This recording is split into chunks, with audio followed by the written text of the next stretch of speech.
Right, so we're good. I'm going to start this up right now.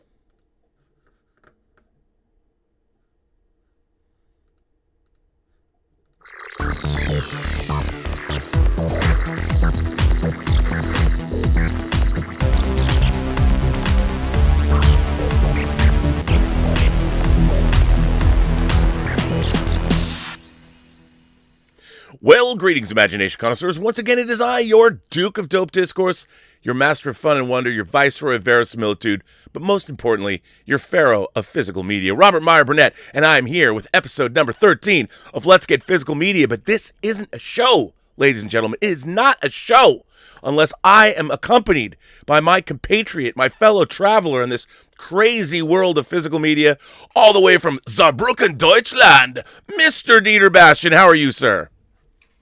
Mon ami Robert, you gotta help me, man. I'm caught in a parallel universe. Wow. What is this? This cannot be. You're wearing some merch.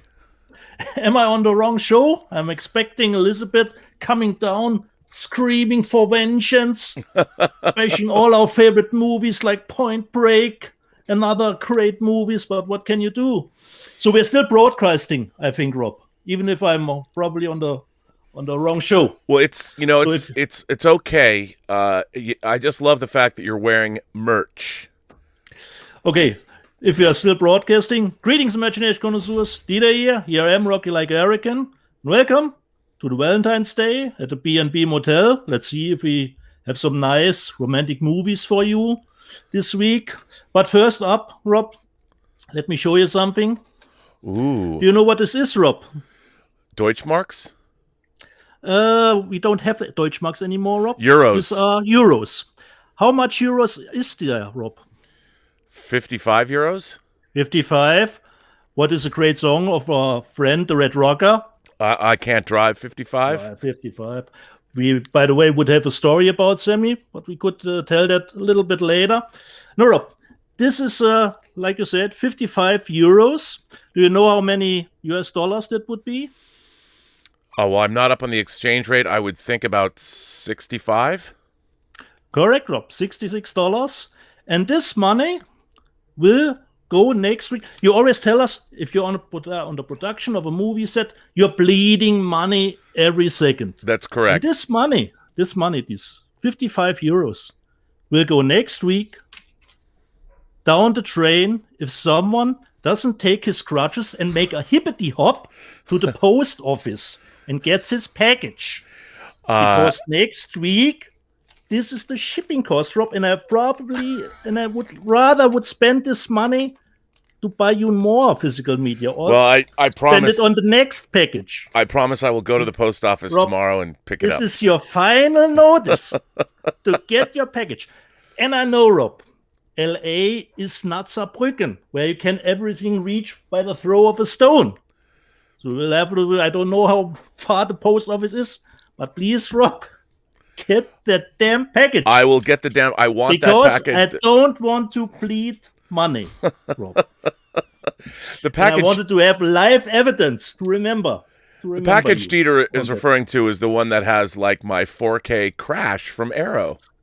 Correct. Yes, so correct. I really need to I need to get that. Don't forget it, Rob. There's only 1 week left. Yeah. And then I will bleed money. Rob. I don't want you to bleed money. That would be bad. That would be bad. So, do you have any special plans on this Valentine's Day, or are you just going to show love for yourself? I show love for your partner. I like that. with merch. And there's a big heart on it. She is the ace, after all, the arbiter of Definitely. cinematic excellence and the enchantress of entertainment. So, this week I got to say, I did place an order, but I placed it late. So for whatever reason, I got only one of the discs I ordered this week, but it's a good one, and I was excited to get it because I had not seen the movie. So, what about you? Did you have a big haul? A big haul. I have some titles to show. Yeah, see, I did pre-order. I put in quite a large pre-order to Arrow for things like the Battle Royale box set and Donnie Darko and Demons and things like that. The usual stuff that you just have to have. All that. Yes, you do. Yes, you have to have those things. What are you talking about? Of course we have to have them. What is the whole point of this show? So, But I have a sort of a philosophical question for you. So I was thinking about this. I've been thinking about this a lot. I've been contemplating my demise as I shuffle off, and not in any kind of a morbid bad way. We're all going to die, so it's okay. So I was thinking about I guess somebody wrote to me and talked about, I guess there's a Swedish practice. There's a word for it that means that you get rid of everything so your next of kin doesn't have to deal with it. And I don't remember what the word is, but so I was thinking about that concept. Not that I want to get rid of anything, because I don't. But the concept that I was really contemplating is, when is the cutoff point? Like, with all this stuff, the books and the action figures and the physical media, do we stop? Is there a time when it's like, look, you know what? I've bought a lot of stuff. I have a lot of stuff. I have lots of plastic spaceship models I've never built. Should I stop acquiring things and just enjoy what I have? Enjoy the rest of my days? And that would go for physical media as well. Or do I continue on with my endless addiction to new transfers of movies? I mean, how can I not have Basic Instinct, even though I've bought Basic Instinct on Laserdisc, I've bought it on DVD, I've bought it on Blu-ray, and now I'm going to buy it in 4K. Do I continue to do that? Probably yes. Considering the streaming services for us, actually it would be better if they would push it even more.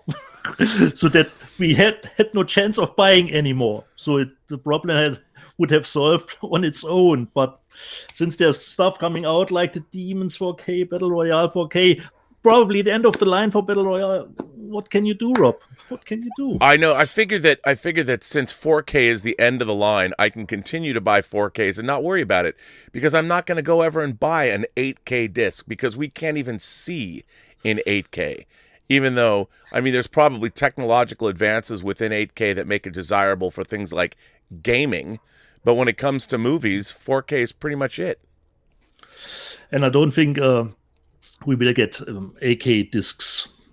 That's not gonna happen. No one's gonna go back and transfer discs. No. We're not gonna have physical media in 8K. There might be games in 8K, but not physical media. That said, what did you get this week? Okay, since we're talking about 4K, let's show the 4K stuff first. Ooh. Okay, here we go. What is it? On Netflix, and I always wanted to buy it. It's the Chef. Oh. With Samuel Jackson. I bought the UK one because the UK has the Blu-ray in it also, and the Blu-ray has some extra features. In the States, I think the 4K is only on Best Buy, available at Best Buy, but this is the 4K only in the US. Right. In the UK, you get the Blu-ray with the 4K. Next one, 2012 from Roland Emmerich. I read the review on Bill Hunt's Digital Bits, and I thought, he says, transfer is okay, sound is great. Even I think the movie is mediocre at best. What can you do? It's hilarious, though. Look, you know what? One of the discs I bought this week was Greenland, which I haven't received yet. Oh, great. I will watch anything to do with the Earth being destroyed. Yeah. Next one. I think you don't like it that much, but I like it. Elysium. Yeah. With Matt Damon. And I thought both had a really fair price. And then I found out both are actually only the 4K discs. Right. They don't have the Blu-ray. But that's sometimes, is it still a Schnäppchen? Fair price. Okay. It was around, it's the same as almost American, $22, I believe, around this price segment. This was the 4K stuff. The next one, I always like that Shudder is putting out his stuff, even if they have their streaming service. Don't know about this movie. I don't know if you're Impetigore. No, but I would buy it just because it's called Impetigore. Yeah, and it looks cool. With the faces here in reverse. So I hope it's good. And it's always great that Shudder is still putting the stuff out, even if they have their own streaming service. Yeah. Impetigore. Next one from Japan release, but it's out in the U. I think also. I watched it this afternoon. This will give you says nothing. The movie is called Crazy Samurai Musashi, or AKA 400 versus 1. Is that the movie that has the one shot that's like 70 minutes long? Rob. Wow. I watched it this afternoon. The one shot is around 74 minutes long. The movie, I liked it, but I can understand the negative reviews because it's not realistic. Okay, the fight choreography is more like the movie is more like a video game. You only know 6 moves on the controller, but it's enough to get you to the next level. So the moves are repeating itself. But I really dug it. Even it was some kind of tiring after a while. But to do it in one shot, and there is not that fake edit somewhere. It is one take, and for that. Not that bad, I would say. I like it. And this is the Japanese. This is the Japanese version. This comes. It looks pretty tasty. It comes with postcards. There's postcards in it. But it's out in the USA, I believe, too, from Wellgo USA. It's called Crazy Samurai Musashi. Or in America, it's called Crazy Samurai 400 versus 1. I don't know if it was actually 400 enemies. I didn't make the count, but it was a lot. It was a lot, Rob. And the one take was around 74 minutes, and the movie itself is 90 minutes long. That was this one. The next one, let's get to the video nasties. Back in the day, I don't know if you do know this one, Rob. Men Behind the Sun. Oh, yes. I am very familiar with Men Behind the Sun. It's, like I told you, it's category 3. And it's very infamous, I would say, but I haven't seen it in a long time. Rob, can you tell the people what's about Men Behind the Sun? What's really interesting about Men Behind the Sun, if you look on the cover, it has the number 731, which refers to a Japanese... Let's call it experimentation. Let's call it that.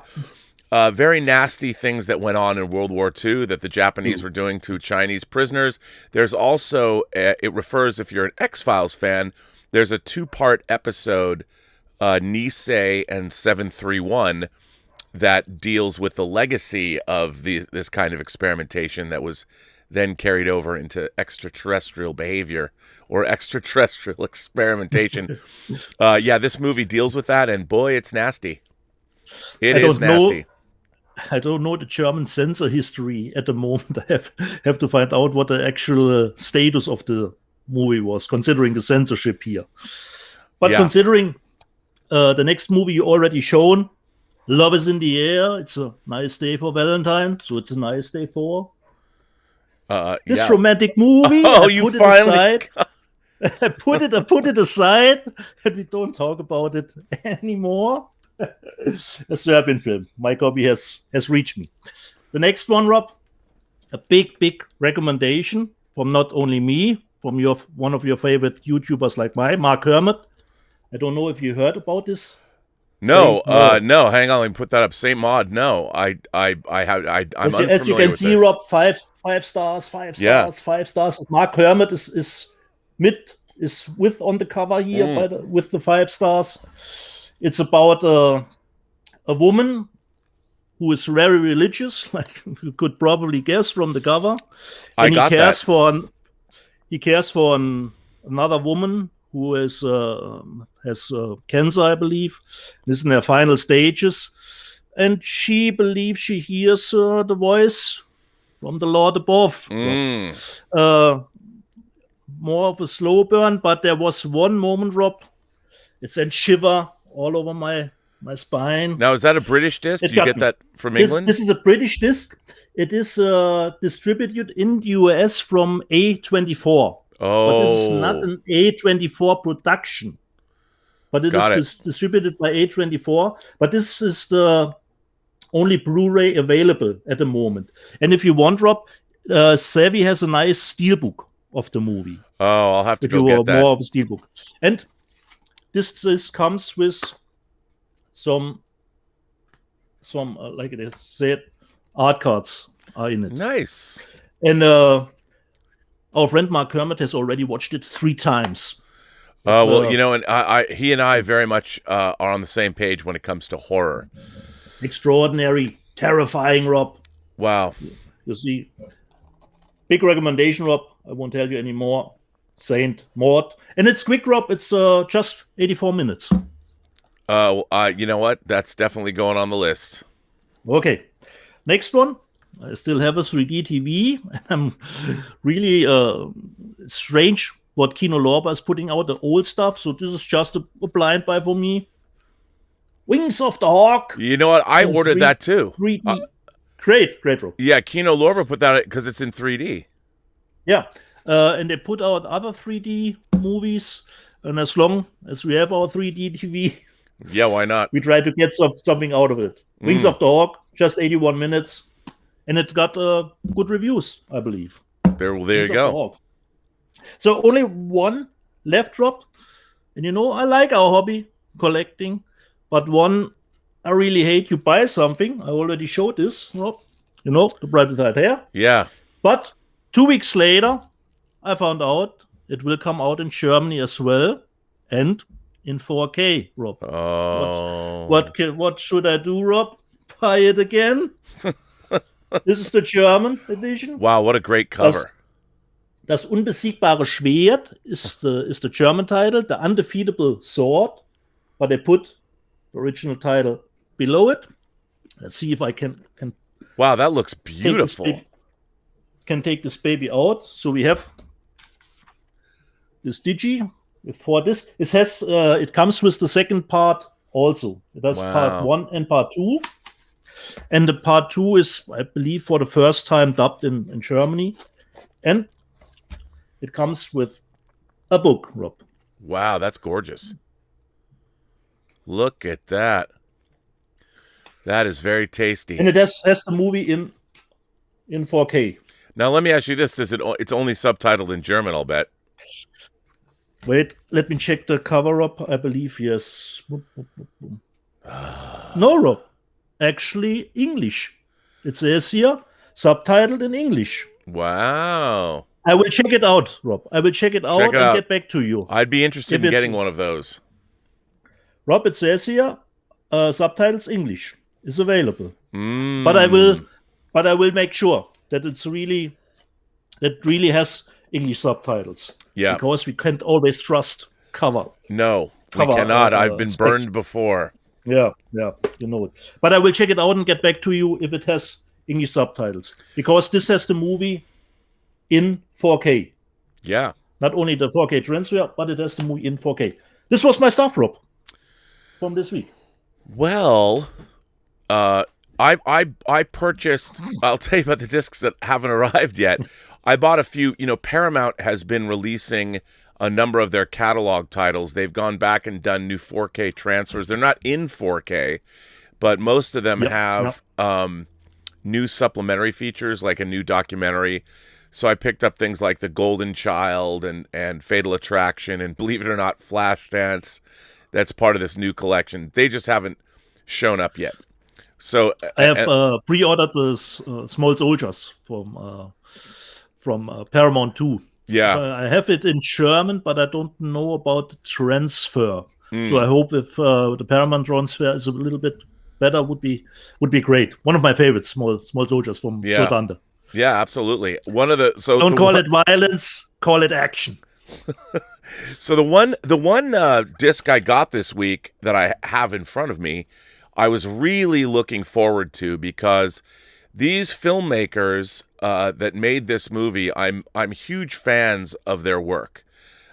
Justin Benson and Aaron Moorhead, and I don't know if you know them, but they made movies like Resolution and Spring and The Endless. They've been tapped to direct the Moon Knight television series, which obviously I'm very excited about, which I thought was a great choice. This is their latest film.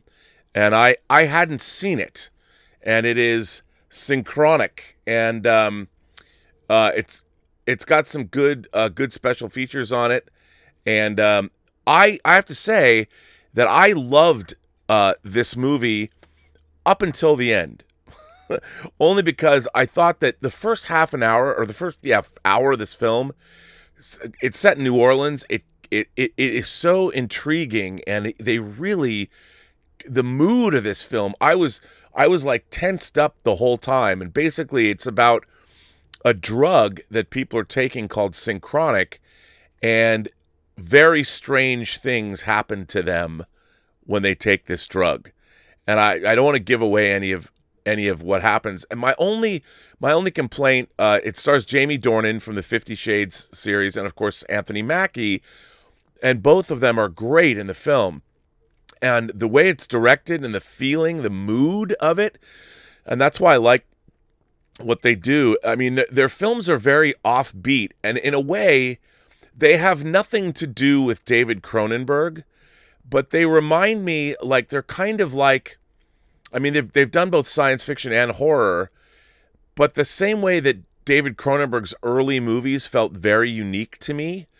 Resolution, which I saw, and I did not know that The Endless was a sequel to Resolution, and that blew my mind. When I was watching The Endless and it turned into a sequel to Resolution, I couldn't believe it. And Spring, which is a horror film, a lyrical, romantic sort of a horror film, really enjoyed that as well. And they are filmmakers of great originality, and I really enjoy what they do. And Synchronic, while the ending was not as, it felt like it ended at the end of the second act, and even though it ends on a satisfactory note, I just wanted to see more. The ramifications of what was going on in this film were tremendous. I really, really enjoyed it.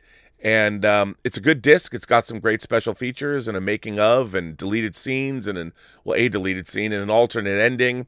So I'm a huge fan of these filmmakers, and it was good to get this film. And that is Synchronic. It gets my recommendation. What's that? Hang on a second. It's a story from them. Yes. Have they written the movie themselves again? Okay. Yes, they wrote the movie themselves. Like Endless. Yeah, great. Yeah, and I think that's what I really appreciate about them as filmmakers, is that they have their own. When you see their films, they're very unique, and I think that there's been, over the last 3 or 4 or 5 years, there's been some really great low budget science fiction and horror films. I mean, I would throw in like Karen Kusama's The Invitation into this, and maybe that the British film The Ritual, or The Witch, or any of these. Maybe the one you were talking, the Saint, what's her name? Saint Azusa. Oh, Saint Maud. Saint Maud. Yeah, Saint I mean, there's a lot of really what I would call intellectually compelling genre fare that is right up my alley. And I think, if you can't afford great special effects, what I love is not great special, but a lot of special effects. I really do like a lot of these lower budget. I mean, Benson and Moorhead are tremendous low budget filmmakers, and they bring a real sense of style. Synchronic had a mood. I was completely like clenched up the first hour of the movie. So really enjoyed it. Yeah, I've pre-ordered it, but it's not arrived till this day. Yeah, I'm waiting on it. It's good. It's definitely worth owning. Great. You'll like it. So now special features. A special edition. Special editions with special features. I forgot to mention, considering your hippity hop to the post office. Yes. The German phrase, but it's not particularly German. So the German phrase for today is: Was du heute kannst besorgen, das verschiebe nicht auf. Was du heute kannst besorgen, das verschiebe nicht auf morgen. Translated: What you can get today, don't postpone it until tomorrow. So this is actually something to get you along, but today it's more of a manual, perhaps for a burnout, I would say. It's from back in the day. So let me just repeat it one more time. Was du heute kannst besorgen, das verschiebe nicht auf morgen. Another English translation would be a stitch in time saves 9. Oh, okay. Something. All right. I get it. Something like this. And just for the fun of it, Rob, do a little more German. One thing I have to correct, even with my ridiculous accent, but one thing in German, we have the movie. You always, I know it's the same word, Boot, but Boot in Germany is called das Boot. Not Boot, Boot. So if you say das Boot, that's the proper pronunciation? Correct. Das Boot. Just cut one O. Wow, so I don't have to pretend like I know German by saying das Boot. I could say das Boot. I know it's spelled identically to the English word, but the correct pronunciation is das Boot. Correct. And just for the fun of it, Rob, since we got the huge, long German titles for movies, I thought, what is the longest German word that I could find? I don't know if it's still the longest German word. Rob, just throw it out. How many letters do you think the longest German word has? How many letters? Just a guess. 30. 30, okay. Well, some people in the live chat, I'll give you some time to think about it, or just make a guess, and we will probably get back to it. So Rob says 30. So if you say over or under, let's see about that. It actually has, Rob, more than double. It has 67. What? It has 67 letters. 67 letters. I will try to say the word now, but don't expect me to explain it, Rob. Wow, hang on. Let me go close up on you so people can see you struggle with this word. The word has 67 letters, and the word is Grundstücksverkehrsgenehmigungszuständigkeitsübertragungsverordnung. It's one word, Rob. One more time, please. Grundstücksverkehrsgenehmigungszuständigkeitsübertragungsverordnung. It's a law about your own land, something like this, compared with the traffic, something like this. This is the longest word, 67 letters. Who came up with that nonsense? Come on now. German laws, Rob. German laws. The next one has. Wait, let me check it again. Behind this is 63. Rindfleisch-Etikettierungs-Überwachungsaufgabenübertragungsgesetz. It has to do with meat. The next one has 46. Verkehrsinfrastrukturfinanzierungsgesellschaft. Just the 3 words with the most letters in Germany. Actually, you don't have to remember one thing, Rob. Das Boot, not Boot, das Boot is the correct pronunciation.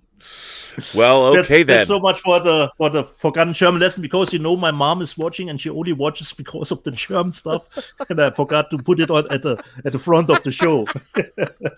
Well, I said Saarbrücken, Deutschland, so that will always get her hyped up, and of course, if you say Schnäppchen. But don't do this willy-nilly. So now let's get to the special editions. Now is the time when we dance. Show our special editions. I want to start. Let's trade off. Okay, my first special edition today is Valentine's Day. Now, today is Valentine's Day. This film came out on Valentine's Day. And so I wanted to show my special edition of it. I like this movie a lot. I like it a lot more than I thought I was going to like it when it came out. And I will show this lovely special edition that was, I think, too expensive, but I bought it anyway. This was not a Schnäppchen. So here, let me show you what it is. And that is, of course, Elita, Battle Angel. This is the special edition of Battle Angel, Elita Battle Angel. And let me open it up.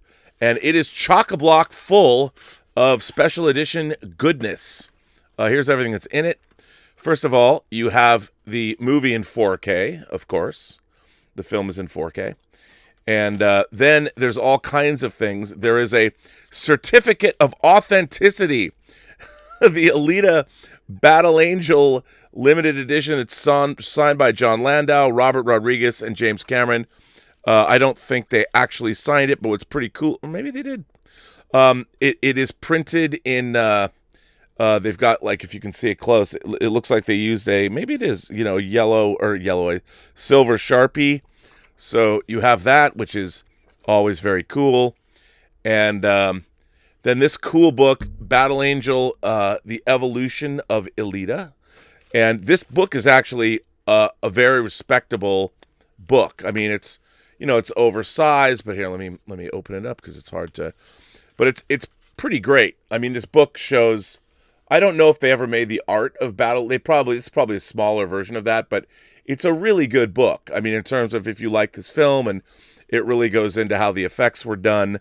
And I am a big fan of the work that was done. I think and then also it came with, let's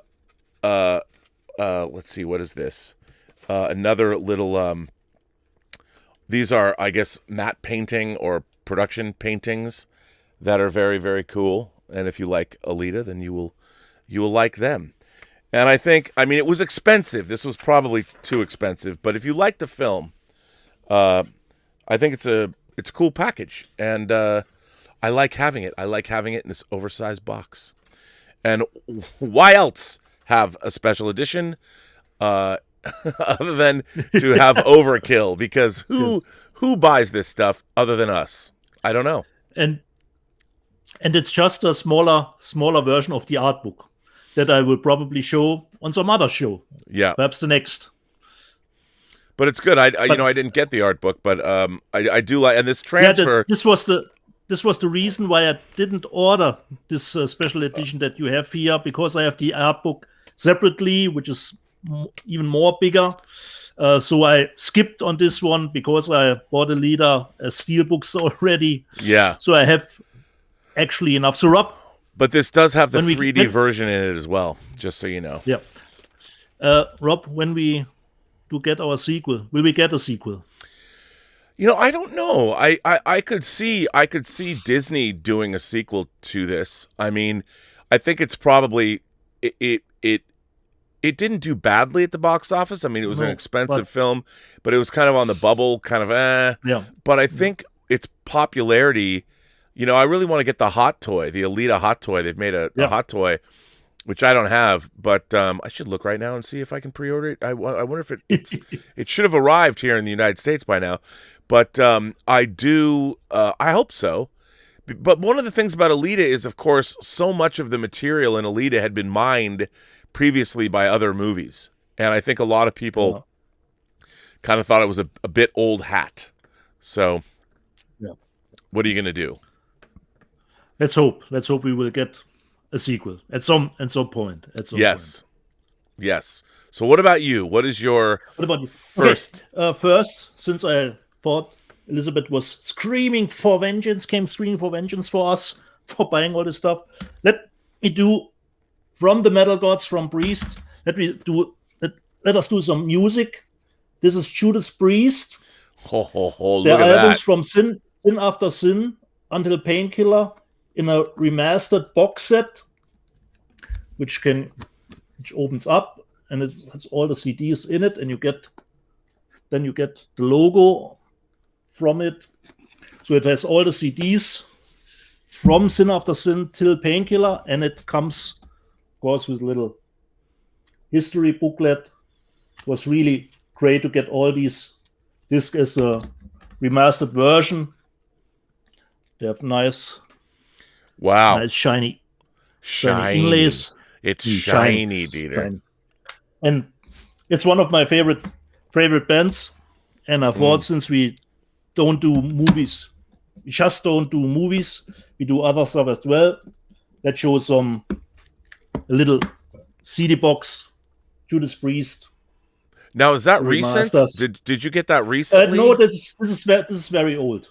Oh, this okay. box is very old. This is very old. Just a little music stuff. And to continue, I have only one VHS left that I would say is a special edition, Rob.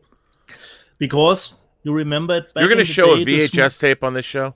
Yeah, correct. Because, back in the day, DVD was on the rise, but this guy said, no, I will not release my movie on DVD. I don't know if I can let you show. Oh, look at The Phantom that. Menace was not released on DVD. Rob, you know it also. It was not released on DVD. But this was a little bit a special VHS version. Let's open it up. Open it up here. And you got a little art book in it for episode 1. That's kind of the same thing. That's the reduced version of the art of episode 1. Yeah. Very nice. So it came with a little art book and something that normally you don't get anymore because film is now digital. Little stripe, little movie stripe. What is that? What is that? Is that what is that? celluloid? Old stuff. Yeah, Rob. From the Duel, little celluloid strip. And of course, inside was the inside. It's a very nice package. And you have the VHS, Rob, which has the same, this protective stuff that you could get for the steelbooks. Yeah. Was available for VHS also. So this is a little bit of a special edition for the Phantom Menace as a VHS tape because Mr. Lucas said no. At the moment, it will not come out as a DVD, even if DVD was up and coming, and it bumped me out, Rob. I don't know if I should be offended or not that you put a VHS on this show. Yeah. Okay. Wait, Rob. It's getting better. Since it was only available on VHS first, there was one possibility to watch it in 5.1 with the Japanese laserdiscs. I have that. I still have this my was Japanese probably laserdisc. my most expensive laserdiscs was the Phantom Menace because it was the only possibility to get it in 5.1. Yep. And the crazy thing, Rob, was since it has the Japanese subtitles in the black bars, I sent the picture through an electronic device who was specialized to get the copyright protection from the VHS tapes get rid of. But the specialty of this device was you could add black bars on the bottom and top because you know it in the VHS tapes. Sometimes you have down at the bottom a little bit error. Yeah. Picture error. Yes. And if you could put up black bars, you could get rid of this. So I put the picture from the lasers through this device to add the black bar over the Japanese subtitles. Because luckily the Japanese subtitles were in the black bars. So and this was probably, I think, my most expensive laserdisc that I bought. Yeah, no, I still have mine as well. And by the way, that transfer, that Laserdisc is beautiful. I mean... And it was, and the sound was really not too good for my neighbors. At the time, I mean, that was one of the reference Laserdiscs. It was absolutely astonishing. Just astonishing. Star Wars The Phantom Menace, SVHS, and Laserdiscs. So I'm going to show you one of my... I love Arrow. I think we all love Arrow. One of my favorite Arrow box sets that I didn't get when it was UK only. And I was so mad because I couldn't get it. It was really expensive because I didn't buy it the first time. But they finally released it in America. And I'm going to show it to you because I love it. It's this. The Hellraiser the Scarlet Box. Now, this is one... Well, turn it this way. This is one beefy special edition. It has Hellraiser 1, 2, and 3 in it. And this disc, this whole box, let's see, it opens up. You take the box off. Everything about this, I'm a huge Hellraiser fan. But if you look at this, so each film, like, here's the first film. And the art, I love the art on this disc. Here is the second film, The Chatterer, Cenobite. And by the way, these are all like matte black, heavy finish discs. Here is Hellraiser 3, and for every physical media junkie, you've got to love Hellraiser 3, directed by Anthony Hickox, because it has a Cenobite that has CDs jammed into its face. What's not to love?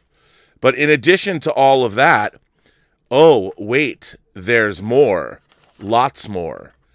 This is the Clive Barker Legacy disc that has everything you want to know about Clive Barker and more. This is the, well, this is a it has art cards and oops, stuff that Clive Barker himself has drawn and made. I don't know if you can still hear me. I dropped the book on it. But this has got great, I mean, they're really, really cool. And again, it's done in such a classy way. You got the lament configuration design there, and it's just really, really, really great. And then not to be outdone, it comes with a big, thick, hardcore book. Damnation Games, and this book, I mean, this is full of essays. This is a really, Arrow puts out, look at how dense, I mean, this is a densely packed book that has artwork and essays, and I mean, if this book was bigger, you'd probably spend, $29.95 or $39.95 in a store to get this. Obviously, I love the fact that it has a reference to his first novel, The Damnation Game, which is a great novel. But this to me is like the pinnacle of Arrow's work. And even on the inside of the box, it says, "I'm in hell, help me." And Arrow might just be my favorite video company. I mean, we've shown before on the show the box set they did of The Game, David Fincher's The Game, which is just, they did a huge, thick 200-page hardcover book that comes with the movie. I mean, I almost feel an obligation to buy everything that Arrow puts out, only to support what they do, because what they do is amazing. And this is one of their very, very best releases. If you're a fan of the Hellraiser franchise, it doesn't get much better, and that is Hellraiser the Scarlet Box. So if anybody is a Hellraiser fan and you collect physical media, this is essential. So there you go with that. Do you have this? Do you have the Scarlet Box? I have, I don't know if I have the Scarlet Box. I have some Hellraiser special editions. And don't forget, Rob, unfortunately, we don't have reached the end of the line. But I showed you, Turbine is planning the first one as a 4K this year. And sometime of which, this year. Did you see that Turbine is re-releasing An American Werewolf in London in 4K? That was big news this week. It's got the cover you got me. It doesn't have all the swag that was in the box. The swag is not in this box. It's just the 3 discs. Yeah, but you can get the 3 discs, and it is in 4K. So if you slept on getting the American Werewolf in London 4K disc, it's up for pre-order in Germany, and that's currently the only place you can get it in 4K. Yeah, correct. My last special edition, Rob, this will be funny, but it's Valentine's. Let's be a little bit more romantic. This movie is about a lady who tries to get back with her ex-lover, and she really does everything so that she can be with him back again. But, it's not always going the way it's planned. I don't know if you know this movie, Rob. It's called Hellraiser. Oh, yes. Did you know that I was going to show my... This was not planned. People, this was really not planned ahead of us. Because so people know, we don't talk about our special editions before we go on. This was not planned. Really, this was not scripted. When you showed it, I was, damn. But I put out, Rob, the Laserdisc. That was again such a great Laserdisc. Yeah. It was limited to 2,500. I don't know if I can get it into focus. And let's put it out. Since this was nice too. Oh, You've yeah. got a nice laser disc inside, and it came with the script of the movie in book form.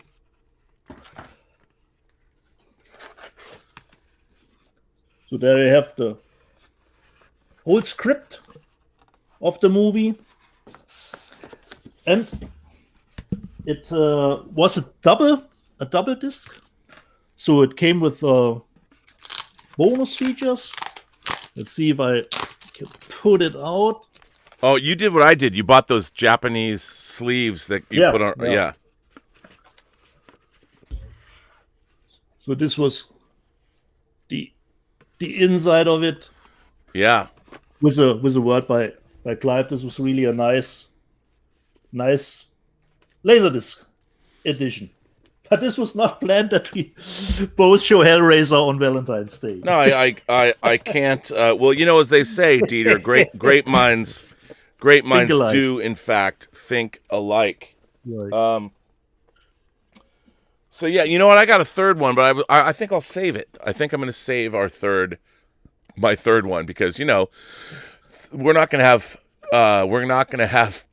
There's not going to be one day we're going to run out of special editions. One day we're going to run out. So listen, at the moment it's still easy, and you have a letter. I have a couple of letters. I tried to send you. I don't know why you didn't get it, but I'll read them both. This one comes from Jared M. Snyder. Dear Dieter and Rob, knowing that your collective musical tastes lean towards Prince and the Scorpions, I thought I would write about musical verisimilitude in Walter Hill's Crossroads and highlight some related physical media. That by the way, I showed Crossroads last week, the Walter Hill film. John Fusco, who had worked as a blues musician, based the screenplay around myths propagated about the Mississippi-born African-American musician Robert Johnson, who lived from 1911 to 1938. As a youth, Johnson was ridiculed for his lack of musical talent, but his return as a polished singer and guitarist after an absence of 6 months sparked rumors that he must have gone down to the crossroads and sold his soul to the devil, as one does. Johnson, accompanied by his guitar, made recordings in makeshift studios in Texas in 1936 and 1937, and although he could sing country music like Jimmy Rogers, cowboy songs like Gene Autry, and even do Bing Crosby justice, his record company only wanted blues for their race label, and Johnson obliged. In 1961, Columbia Records released the LP Robert Johnson, King of the Delta Blues Singers. Unlike most rural blues singers who were lucky to record 4 songs and have only scratchy 78 survive, Columbia had clean masters of Johnson's 29 songs and 13 alternate takes to choose from. I bought both this record and the second volume in 1970. I still own my copies. There was no biographical information, and his lyrics and songs like Me and the Devil and Hellhounds on My Trail only reinforced the mythology. Ry Cooder, who also worked with Walter Hill on Southern Comfort and the Long Riders, created a beautiful, authentic score, and blues harmonica master Sonny Terry played Willie Brown's parts. For me, the Steve Vai solos breaks the film's verisimilitude and undermines its message that blues aren't about technique, but about feeling. Having witnessed B.B. King bring an audience to tears with only 3 notes, I feel that somehow Eugene should have been able to best the devil in the same way and not through a shredding match. Amazingly, Johnson's albums sold so well that Columbia readied a box set of the complete recordings in 1974, but competing claims by white music researchers delayed its release until 1990. Including the first published photos of Johnson, it would win a Grammy in 1991 and eventually sell over 1 million copies. Here are 2 documentaries on Johnson worth exploring. Can You Hear the Wind Howl from 1997 includes Honey Boy Edwards and Johnny Shines, who both played with Johnson, as well as interviews with Keith Richards and Taj Mahal, and Netflix's Devil at the Crossroads, a Robert Johnson story, that's from 2020, that fills many of the ordinary facets of his life discussed in the book Up Jumped the Devil through the creative use of animation.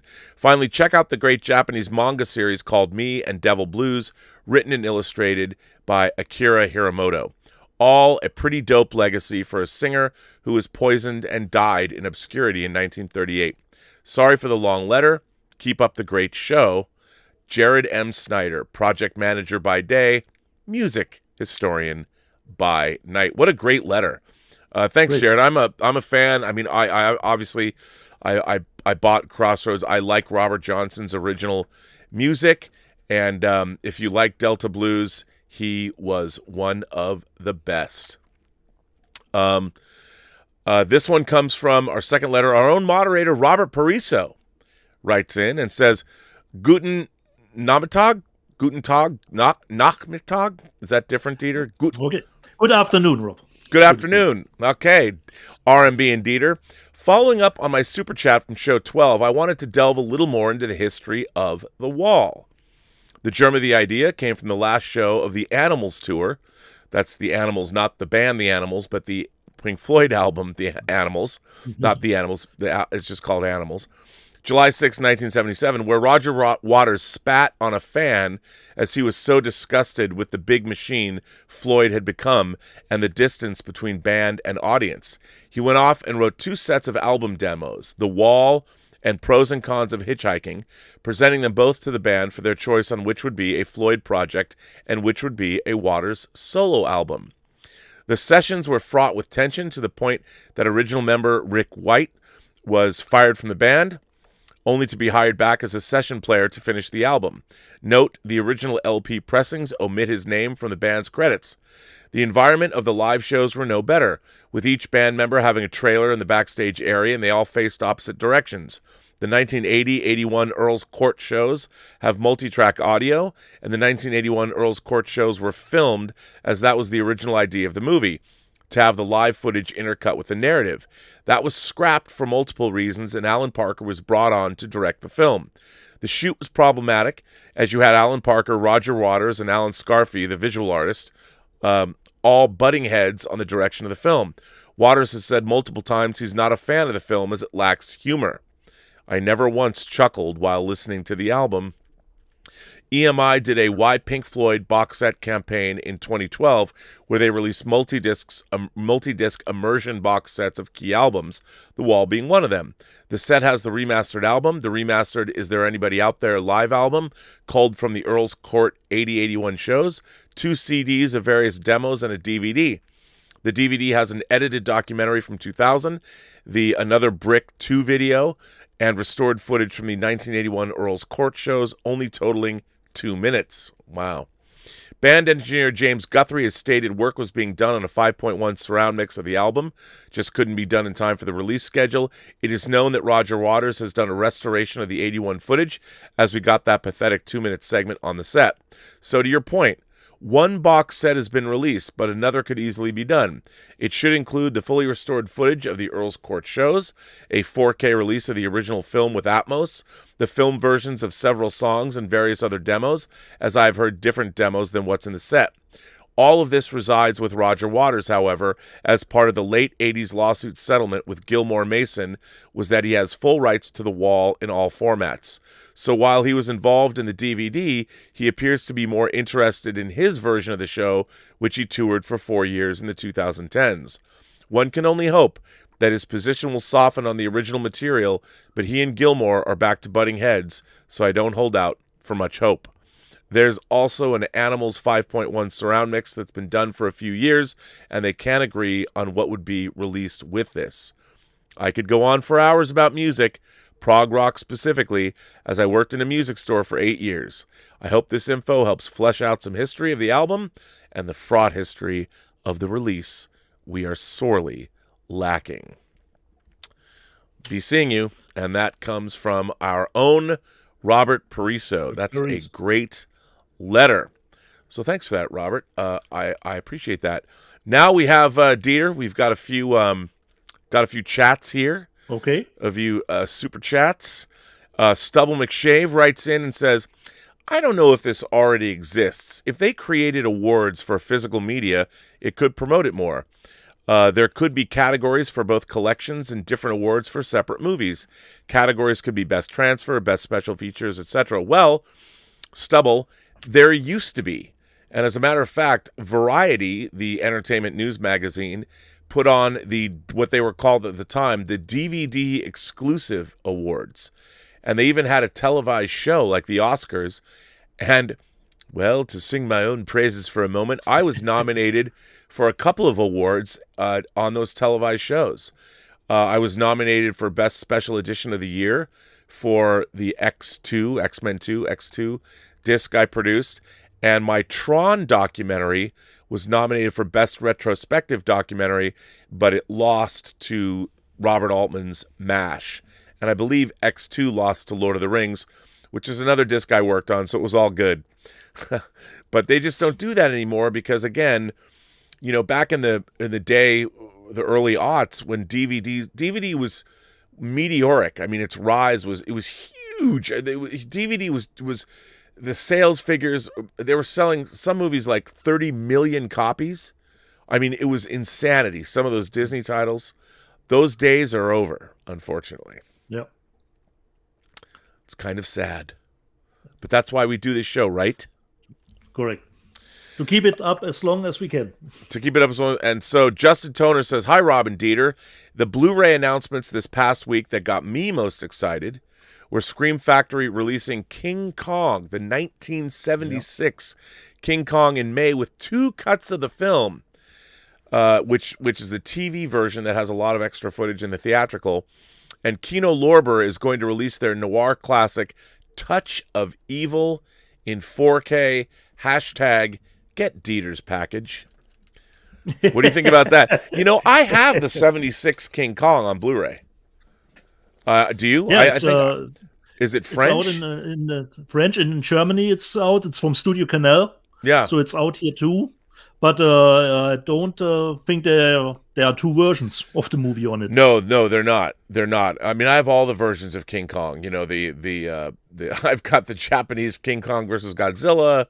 I've got what is it, Son of Kong or whatever, and the Willis O'Brien King Kong and the Jeff Bridges King Kong and Peter Jackson's King Kong. I'm a King Kong fan, so no, this is definitely a welcome release. And the King Kong, the cover of that Blu-ray that was released is terrible. It's great. And the new disc they're doing, the cover's great. It's beautiful. So who's not going to buy that? Are you going to buy King Kong?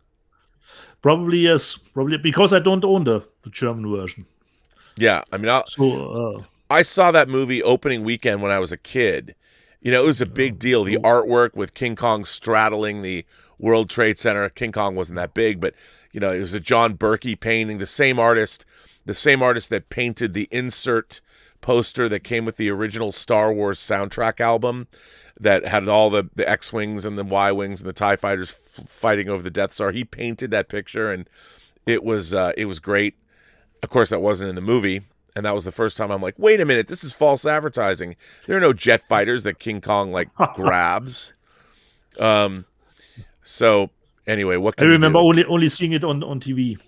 Yeah, and then Kino Lorber, they're putting out these 4Ks. They had already done Hannibal, which is a great transfer. Ridley Scott's Hannibal. They've announced Good, the Bad, and the Ugly. That's coming out, and they announced this week that they're doing Touch of Evil, everyone's favorite movie with Charlton Heston as a Mexican. I love Touch of Evil, Orson Welles. I can't wait to get that in 4K. Is that something you would buy? I don't know about that movie, so let's see how the reviews are, and then I will perhaps can be persuaded to get it. Yeah. Now Justin goes on to say, Rob and Dieter, also Scream Factory finally announced the new special features for their new Event Horizon Blu-ray coming out in March. A new 4K scan of the film and the interviews. They tried to find all the lost footage but came up empty, which caused the release delays. All that like they had porn actors. They did all kinds of depraved shit for the going through hell scenes, and that's what everybody wants. Where's all that delicious goodness? Someone probably tossed that negative. What a bummer. Yeah. Are you going to buy that? Are you going to buy the Scream Factory? Yeah. It's already pre-ordered. Oh. But it's gotten delayed. But finally, it seems to come out in March, I believe. Yep. So, I mean, look, it's got great interviews and really a lot of special features. Somebody put a lot of time into that release. I definitely want to get that. 200 watts. I believe I have the. I think I still have the Laserdisc from Event Horizon. That's one of these movies that it's not a great movie, but I like it. The production design is great for me. It's always great to look at this core of this ship. It's great. I like it. I like it for what it is. I have a soft spot for, not for Elizabeth only, but for Paul W. Anderson stuff as well. And don't forget, Monster Hunter is coming out on beginning of March. Yes, it is. 200 Watt Studio says, did you order your 4K disc of Sex World from Vinegar Syndrome? That's what I wanted to mention, that Vinegar Syndrome is going to do, I read it on the digital bits from Bill Hunt, that they're doing a 4K version of this one. I ordered it. I pre-ordered Sex World in 4K, only because I wanted to see the transfer. I love 70s porno movies, whether they're softcore. It goes great with your box set from last week. Yeah, absolutely, it does. 2 weeks ago. Well, I think it was last week. What I find interesting about there was a time when, like, there's a filmmaker, his name's Radley Metzger, and he made a lot of really interesting adult films in the 60s and 70s, like Camille 2000 and The Image and The Score, and my favorite, The Licorice Quartet. And then he went on and made hardcore films like The Afternoons of Pamela Mann and Barbara Broadcast, and they were releasing, believe it or not, I got to pull my one. You know what? I'll show my Barbara Broadcast special edition. They did a beautiful restoration of Barbara Broadcast, which is kind of a very surreal pornographic movie where you can go to this restaurant and order sex acts on the menu, and it's this really nice restaurant. It's very weird, but they were making movies like that. They were trying to make them like, yes, these movies, you can watch them in the theater. So there was plot, and there was sometimes, and they're just bizarre. So, and Sex World was a riff on Westworld. The movie Westworld, Michael Crichton's Westworld, had come out in 1973, and it was kind of a riff on that. And there was a couple of sort of sci-fi porn films. There was Cafe Flesh that came out, I think, in the early 80s that I had for a long time. I don't think they've ever released that on any video format, but that was a dystopian future, like a Mad Max future where nobody could touch each other. And the only people that could touch each other, the very few people of the population left, performed for everybody else. They had to. And it was, but it was a sci-fi conceit. So yeah, 4K Sex World. I'm like, oh, click. I'm gonna buy that. Pre-ordered. Yeah, but give me that pre-order, because why not? But so yeah, I mean, is there anything? I don't know what's coming out. Let me take a quick gander. We talked last week about it, or you pushed me to it. Reckoning from Neil Marshall is coming out here as a media book, but it's coming out earlier in April. In April, it's coming out in the US. In May, it's coming out in Germany as a media book. Wow. Okay, that's cool. Yeah. And the new movie from Gaspar Noé, I don't know, the name, Luz Ortena, something like this, is coming out in Germany in May 2, I believe. But it's only, I think, 50 minutes long, something like that. Okay. I would want to get that. I'm a fan of his. Definitely a fan of his. I didn't delve too much into the movie. Yeah, I don't know anything about it. I saw that it could be that was able for pre-order. Yeah. Well, next week the Harley Quinn animated series, which is pretty good, is coming out. Yeah, I pre-ordered it, even if I have HBO Max and I've seen 2 seasons, but I liked it so much. Want to get it on Blu-ray also. And the Sandra Bullock movie, The Net, is coming out. Okay. And the Lovecraft Country is coming out. Not a lot. I have to watch that. Yeah. It's actually a movie. The Man with the Movie Camera from 1929 is coming out, which I have to get. I really, just because of what it is. The Kid Stays in the Picture, the Robert Evans documentary, along with Film Worker, that's about Leon Vitali, who worked for Stanley Kubrick. Those are coming out. And then the new Crocodile Dundee movie, the very excellent Mr. Dundee, is coming out. And so not a whole heck of a lot. But, one of the things that came out this week, one of my Grail discs came out from Criterion. I wanted to show it, but I didn't wait for the sale because I wanted to get the disc now, is Alan Pakula's The Parallax View with Warren Beatty. That came out, and it was a total influence on the X-Files, and it's one of my favorite 70s paranoia thrillers. It's really, really good. The game, Fincher's The Game, was influenced by it a bit. So hopefully maybe those will come later today and I'll show them next week, I guess. So that's it. That's it for me this week. What about you? Let me think about it. I told you I'm really looking forward for that Psycho Gorman. Yeah, film. Me too. And I told you I will get 2 media books. You can choose which one do you want, but it will come out in 14 days, so we'll have to wait a little bit. That's end of okay. February. That's okay. It will come out, but I'm really looking forward to that movie.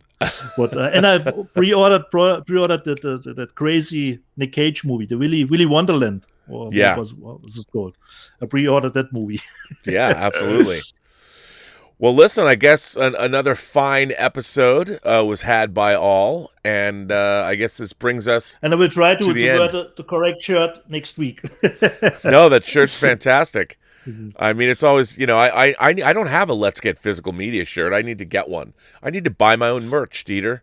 I got to buy our own merch. You can't. I mean, you showed me your nieces, like they're beautiful models modeling our merch. That's fantastic. Yeah. I should make a merch catalog. Little self-serving promotion. I love it. I'll take it. I'll take it. Well, listen, I guess the time has come to say farewell for another week until we come back. And maybe this week I'll get our lost episode 6 up for people to watch. And don't forget, Rob, I don't want to bleed money next week. I know. By the way, Stubble McShave says, I heard you took a leak in the basement. Or something like that. No. Yesterday, one of our pipes actually had it was almost as if somebody drilled a little pinhole. It was very weird into one of the pipes, and it was spraying, and it had been spraying for days into our basement. And luckily, most of the water was caught in one of these big tubs full of Zoe's clothes. And a lot of curtains. So most of the water was absorbed. We had to, this tub, you couldn't move it. I mean, it was like you could have swam in it. It was full of water. We had to bail it out. And then we went to the hardware store and I bought a pipe clamp and a thick piece of rubber and put the rubber over the hole and then cranked down the pipe clamp. And then we had to get all the water out of it. You repaired it just like in a U-boat.